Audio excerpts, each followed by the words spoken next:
प्रतिबिंब का बनना के जो आपने केस सीखे उनमें लास्ट केस आता है केस नंबर 6, जब वस्तु फोकस और ध्रुव के बीच में स्थित हो। फोकस और ध्रुव के बीच में स्थित हो तो ये अवतल दर्पण का फोकस ध्रुव P और वक्रता केंद्र C और वस्तु AB जो है वो खिसकती हुई फोकस और ध्रुव के बीच में आ गई है। प्रतिबिंब बनाने के नियम में पहली किरण मुख्य अक्ष के समांतर हर जगह यूज कर रहे हैं। इंसिडेंट रे नंबर 1 मुख्य अक्ष के समांतर जो जाएगी और ये मुख्य अक्ष के समांतर जाने वाली प्रकाश की किरण परावर्तन के बाद फोकस से होकर गुजरती है। ये बात आपको पता है, परावर्तन के बाद फोकस से होकर गुजरेगी। तो रिफ्लेक्टेड रे नंबर 1 पहली किरण मुख्य अक्ष के समांतर और परावर्तन के बाद फोकस से होकर गुजरेगी। दूसरी प्रकाश की किरण जो वक्रता केंद्र से होकर जाती हुई दिखाई देती है, दूसरी प्रकाश की किरण जो वक्रता केंद्र से होकर जाती हुई दिखाई देती है वो जिस रास्ते पर जाएगी उसी रास्ते पर वापस हो जाएगी। Incident ray number 2 reflected ray number 2। फिर से देख लीजिए, पहली किरण मुख्य अक्ष के समांतर परावर्तन के बाद फोकस से और दूसरी किरण जो वक्रता केंद्र से जा रही है, पीछे देखिए बढ़ाने पर वक्रता केंद्र से जा रही है, वो उसी रास्ते पर वापस आ जाएगी। तो रिफ्लेक्टेड रे नंबर 2 आगे की तरफ आप बढ़ाते जाएं दोनों रिफ्लेक्टेड रे को, reflected ray number 1 reflected ray number 2 दोनों को आगे बढ़ाएं तो इनके बीच की डिस्टेंस लगातार बढ़ती जा रही है, दूरी लगातार बढ़ती जा रही है, मतलब दोनों परावर्तित किरणें लगातार फैलती जा रही हैं। तो आगे की ओर बढ़ाने पर ये कहीं पर किसी भी बिंदु पर मिलेंगी।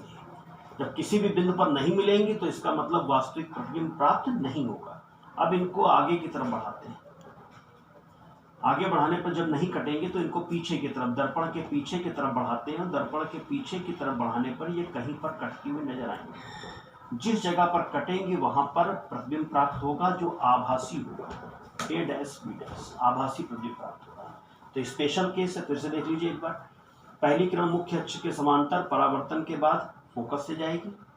दूसरी प्रकाश की किरण जो वक्रता केंद्र से होकर जा रही है वो परावर्तन के बाद उसी रास्ते पर वापस लौटेगी। तो रिफ्लेक्टेड रे नंबर 1 और रिफ्लेक्टेड रे नंबर 2 दोनों को आगे की ओर बढ़ाने पर जैसे जाना चाहिए उनको, वैसे अगर बढ़ाते हैं तो वो कहीं पर भी प्रतिच्छेदित नहीं करेंगी, कटेंगी नहीं।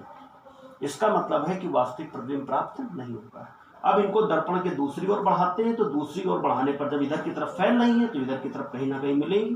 तो यहाँ पर जिस जगह मिल जाएंगे वहां प्रतिबिंब प्राप्त होगा। A', B' आकार में बड़ा है लेकिन क्योंकि दूसरी तरफ बन रहा है और जबरदस्ती रे को बढ़ाया गया है तो आभासी प्रतिबिंब प्राप्त हो रहा है। तो आभासी प्रतिबिंब, बड़ा प्रतिबिंब दर्पण के दूसरी ओर प्राप्त होता है। तो प्रतिबिंब की स्थिति होगी आभासी बड़ा प्रतिबिंब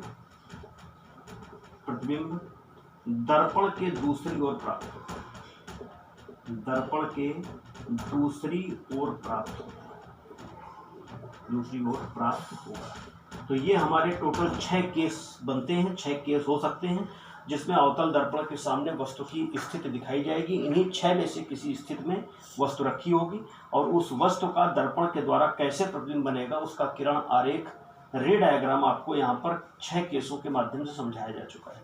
सारे रे डायग्राम बनाने के लिए आप पेंसिल का यूज करेंगे और स्केल का यूज करेंगे। अगर आप लाइन स्केल से नहीं खींचते हैं तो फिगर में प्रतिबिंब जिस जगह बनना चाहिए वहां न बन के इधर उधर डिस्टर्ब हो जाएगा और आप प्रतिबिंब की सही स्थिति का पता नहीं लगा पाएंगे। न्यूमेरिकल लगाने में इन सारे केसों का बहुत ज़्यादा यूज है। जैसे ही अवतल दर्पण से संबंधित न्यूमेरिकल मिलेगा पेपर में वहां पर रे डायग्राम बनाना जरूरी होगा। तो ये अवतल दर्पण के द्वारा प्रतिबिंब बनाने के विभिन्न केस थे, विभिन्न तरीके थे जिनसे हमने अवतल दर्पण की विभिन्न स्थितियों में वस्तु रखने पर प्रतिबिंब का बनना सीखा।